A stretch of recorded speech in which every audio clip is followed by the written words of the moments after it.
শরীফ ওসমান হাদিকে গুলি করা শুটার ও মোটরসাইকেল চালকের পরিচয় নিশ্চিত হয়েছে আইন শৃঙ্খলা বাহিনী। অনুসন্ধানে বেরিয়ে এসেছে কিলিং মিশনে অংশ নেওয়া ওই দুই ব্যক্তির পরিচয়। ঘটনার পর থেকেই বন্ধ তাদের ফোন নাম্বার। ইনকিলাব মঞ্চের মুখপাত্র শরীফ ওসমান হাদিকে বেশ কয়েকবার তার অফিসে একসাথে সময় কাটিয়েছে শুটার ও মোটরসাইকেল চালক। হাদির অফিসের বেশ কয়েকটি সিসিটিভি ফুটেজ দেখে নিশ্চিত হয়েছে আইন শৃঙ্খলা বাহিনী। শুক্রবার পল্টনের বিজয়নগরে 2টা 20 মিনিটে চলন্ত রিকশায় থাকা ওসমান হাদিকে গুলি করে পালিয়ে যায় দুর্বৃত্তরা।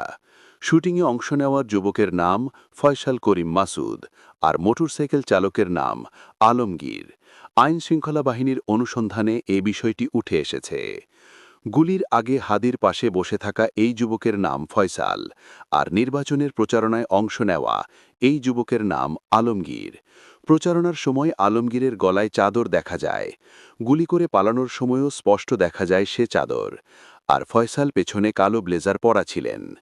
ফয়সাল ঢাকা উত্তর ছাত্রলীগের সহসভাপতি ছিলেন। 2018 সালে ছাত্রলীগের মিজান ও মহিউদ্দিন কমিটিতে সহসভাপতি হিসেবে দায়িত্ব পালন করেন তিনি। ফয়সালের জাতীয় পরিচয়পত্র হাতে পেয়েছে আইন শৃঙ্খলা বাহিনী। এর সূত্র ধরে আদাবরের এ বাসায় হাজির হয় আইন শৃঙ্খলা বাহিনী। কিন্তু ভবন মালিকের দাবি, ফয়সাল কখনোই এ বাসায় ছিলেন না। ফয়সাল একটি আইডি কোম্পানির স্বত্বাধিকারী ছিলেন। এই ভবনের 4 তলায় ছিল ফয়সালের সেই অফিস। কিন্তু 5 অগাস্টের পর সেই অফিস এখন বন্ধ। গেল বছরের 8 নভেম্বর এই ভবনেরই এক শিক্ষককে আটকে রেখে 17 লাখ টাকা লুট করেছিলেন ফয়সাল। সে সময় 2টি আগ্নেয় অস্ত্রসহ রাবের হাতে গ্রেপ্তার হয়েছিলেন তিনি। ওসমান হাদিকে গুলি করার পর থেকে বন্ধু পাওয়া যাচ্ছে ফয়সালের নাম্বার। কিলিং মিশনের সময় ফয়সালি মোটরসাইকেলের পেছনে বসে হাদিকে গুলি করেন। এর আগে হাদির নির্বাচন প্রচারণায় বিভিন্ন সময় সহায়তা করে আসছিলেন ফয়সাল। হাদির নির্বাচনী প্রচারণায় অংশ নেওয়া ও পরে মোটরসাইকেল চালিয়ে পালিয়ে যাওয়া এই যুবকের নাম আলমগীর। আলমগীর আদাবরে যুবলীগের রাজনীতির সঙ্গে যুক্ত ছিলেন। তার মা, বোন ও স্ত্রী শনিরবিল এলাকার বাসিন্দা। তার বাসায় হাজির হয় আইন শৃঙ্খলা বাহিনী। হাদিকে হত্যাকাণ্ডের বিষয়ে কিছুই জানেন না আলমগীরের পরিবার। হত্যার চেষ্টা আগে উত্তরা 12 নম্বর সেক্টর এলাকার এই বাসাটি ভাড়া নেন আলমগীর। কথা ছিল স্ত্রী সন্তান নিয়ে সেখানে থাকবেন। সে বাসায় অভিযান চালায় আইন শৃঙ্খলা বাহিনী, কিন্তু সেখানে কাউকে পাওয়া যায়নি। এই হত্যার চেষ্টার রহস্য উদ্ঘাটনে বেশ কয়েকজনকে জিজ্ঞাসাবাদের জন্য আটক করেছে আইন শৃঙ্খলা বাহিনী। ইনকিলাব মঞ্চের মুখপাত্র ও ঢাকা 8 আসনের সম্ভাব্য স্বতন্ত্র প্রার্থী শরীফ ওসমান হাদিকে হত্যার উদ্দেশ্যে গুলি করা সন্দেহভাজন ব্যক্তি গিয়েছিলেন ইনকিলাব কালচারাল সেন্টারে। ভাবতে অবাক লাগলেও এটাই সত্যি যে গত 9 ডিসেম্বর কালচারাল সেন্টারে গিয়ে হাদির পাশে বসে আলোচনাও শুনছিলেন ওই ব্যক্তি।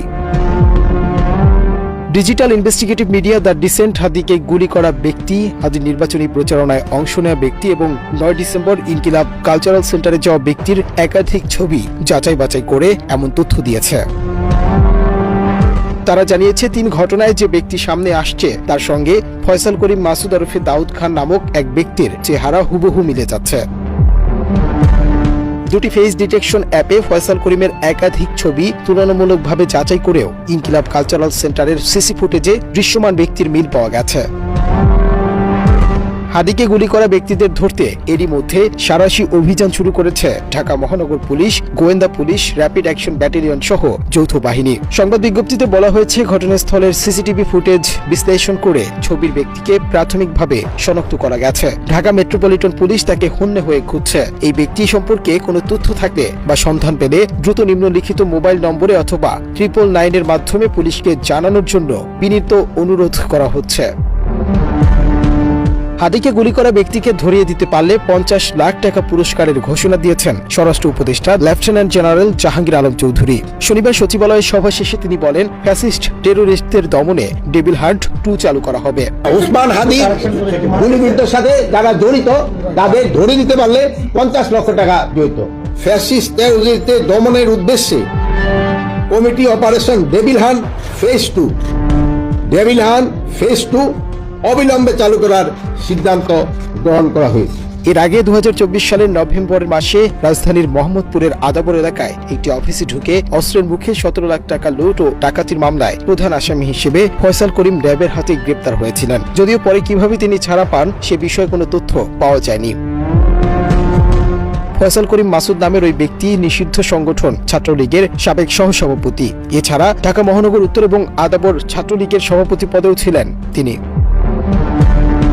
মাসুদের স্থায়ী ঠিকানা পটুয়াখালী জেলার বাউফল উপজেলার কেশবপুর ইউনিয়নের 2 নম্বর ওয়ার্ডে। তার পিতার নাম হুমায়ুন কবির। পুলিশের পিসিআর রিপোর্ট অনুযায়ী বর্তমানে মাসুদ ঢাকার আদাবর থানাধীন পিসি কালচারাল হাউজিং সোসাইটিতে বসবাস করতেন। তার বিরুদ্ধে আদাবর থানায় মামলা রয়েছে বলেও প্রতিবেদনে উল্লেখ করা হয়েছে। এর আগে গত 9 ডিসেম্বর ইনকিলাব কালচারাল সেন্টারে তোলা একটি ছবি সামাজিক যোগাযোগ মাধ্যমে ছড়িয়ে পড়েছে। ছবিতে দেখা গেছে ফয়সাল গত 9 ডিসেম্বর 2025 ওসমান হাদির ঠিক পাশে বসেছিলেন একটি বৈঠকে। তিনি জাহাঙ্গীর কবির নানক এবং আসাদুজ্জামান খান কামালের বিশ্বস্ত অনুসারী বলেও জানা গেছে। মাত্র 30% টাকায় জমির মালিক হয়ে নতুন বাংলাদেশের গড়ে তোলার স্বপ্ন দেখা বাংলা বসতি। নিষিদ্ধ ছাত্রলীগ নেতা কর্তৃক এমন ন্যাক্কারজনক হামলার ঘটনার প্রতিবাদ জানিয়েছে সাধারণ মানুষ। ওসমান হাদির যে পরিণতি আজকে হয়েছে, এই পরিণতি বাংলাদেশের, সুতরাং ওসমান হাদির চিকিৎসার জন্য এই রাষ্ট্রের সর্বোচ্চ এফোর্ট দেওয়া দরকার। ওসমান হাদিকে বাঁচিয়ে রাখতে হবে এবং আমাদের এই জুলাইয়ের প্রত্যাশাকে বাঁচিয়ে রাখলে বাংলাদেশ বেঁচে থাকবে। শরীফ ওসমান হাদিকে গুলি করে তারা মনে করেছিল যে তার কণ্ঠস্বরকে চিরদিনের জন্য স্তব্ধ করে দেওয়া হবে, কিন্তু আমি মনে করি এই ষড়যন্ত্রকারীদের এই স্বপ্ন কখনো বাস্তবায়ন হবে না। কারণ আপনারা দেখতে পেয়েছেন সারা বাংলাদেশে গতকালকে যেভাবে প্রতিবাদ হয়েছে এবং মানুষ যেভাবে রাস্তায় বেরিয়ে এসেছে, আমি মনে করি শরীফ ওসমান হাদির যদি কিছু ঘটে তাহলে এই বাংলার প্রতিটি জায়গায় আগুন জ্বলবে। ছাত্রলীগের যে শাখা, সেই শাখার তত্ত্বাবধানের মধ্যে ঘটনাটা ঘটেছে, সেজন্য আমরা অতি দ্রুত আওয়ামী লীগ এবং ছাত্রলীগের রাজনীতি নিষিদ্ধ করে খবর রচনা করে জুলাই পরবর্তী বাংলাদেশে বিচার নিশ্চিত করতে চাই এবং হাদি ভাইয়ের চিকিৎসার জন্য সিঙ্গাপুর থেকে শুরু করে যেই জায়গাতে তার চিকিৎসা ভালো হবে সেই ব্যবস্থা যেন সরকার নেই, সেটার বিষয়ে আমরা সরকারকে আহ্বান করেছি। এদিকে হাদির উপর হামলাকারীরা কোনো সাধারণ কিলার নন বলে মনে করেন সাবেক সেনা কর্মকর্তা বীর প্রতীক কর্নেল হাসিনুর রহমান। বাংলা এডিশনকে তিনি জানান, হাসিনার আমলে গড়ে ওঠা প্রশিক্ষণ কেন্দ্র থেকে এই সন্ত্রাসীরা প্রশিক্ষণ নিয়েছে। চলন্ত অবস্থায় গুলি কিন্তু সবাই লাগাতে পারে না। লিড নিতে হয়, আমাদের ট্রেনিং এর একটা অংশ লিড নিতে হয়। এই লিডের স্পিডটা নির্ভর করে স্পিডটা কিরকম, তার স্পিড কেমন, এবং সে প্রশিক্ষিত এবং অনেক লোক মারছে এবং ফাইনালি সে টিউন হয়ে আইছে, আরো মারছে লোক, আগামীতেও মারবে এবং তাকে ধরতে হবে এবং তার থেকে নারী নক্ষত্র প্রথম থেকে শেষ পর্যন্ত সবকিছু বের করতে হবে। এটা খুব জরুরি ভাই। প্রশিক্ষণ মাত্র আওয়ামী লীগের সময় ছিল, এই যে আমাদের যে কিলিং করতে ওই সময় প্রশিক্ষণ নিতে মারতে। শুক্রবার দুপুরের দিকে রাজধানীর পল্টনের বিজয়নগর এলাকায় মোটরসাইকেলে এসে শরীফ ওসমান হাদিকে গুলি করে পালিয়ে যায় ছাত্রলীগের সন্ত্রাসীরা। মুনতাসির তাসরিফ, বাংলা এডিশন।